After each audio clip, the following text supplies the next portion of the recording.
კიდევ ერთი ინფორმაცია, საქართველოს კორუფციასთან ბრძოლის ცენტრის ხელმძღვანელი ამავდროულად ბათუმის ავტოტრანსპორტის მარკეტინგის სამსახურის თანამშრომელი და პარტია თავისუფალი საქართველოს რეგიონული ორგანიზაციის ხელმძღვანელი, მერის ზედამხედველობის სამსახურის უფროსისა და მისი წარმომადგენლების პასუხისმგებლობის საკითხის დაყენებას მოითხოვს. მერაბ ღოღობერიძის განცხადებით 2012 წლის 26 აგვისტოს ბათუმის მერის ზედამხედველობის სამსახურის თანამშრომლებმა ყოველგვარი სამართლებრივი აქტის გარეშე განადგურეს მომღერალ ბერა ივანიშვილის პლაკატები. დღევანდელ შეხვედრაზე მერაბ ღოღობერიძემ მსგავსი ფაქტის სამსახველი ვიდეო მასალას წარმოადგინა.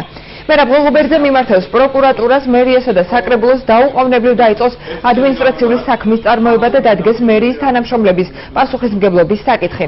ყოფილი მერის თქმით, კოალიციის წევრებს უფლებების შეზღუდვასთან დაკავშირებით არ მოუმართავთ. მერიის ზედამხედველობის სამსახურში მზად არიან გამოძიებასთან თანამშრომლობისათვის და აცხადებენ, რომ უფლებამოსილების გადამეტებას ადგილი არ ქონია.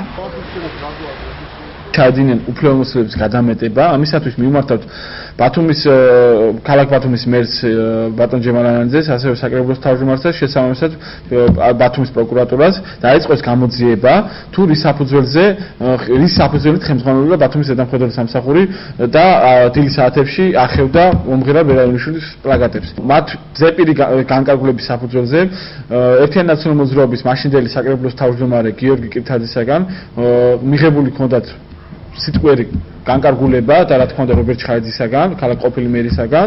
თუ კი სადმე ხდებოდა ისეთ ადგილებზე ამ პლაკატების განთავსება, რაც აკრძალული იყო, ზედამხედველობის სამსახური აუცილებლად შესაბამის ღონისძიებებს გაატარებდა. რაც შეეხება კონცერტს, ამ კონცერტზე არავითარი ხელისშემშელი პირობა, თუ როგორც მახსოვს, ახალგაზრდობაში იყო ეს ღონისძიება, არ ამგონია რომ რაიმე ხელისშემშელი ყოფილიყო მუნიციპალიტეტიდან იმ პერიოდში.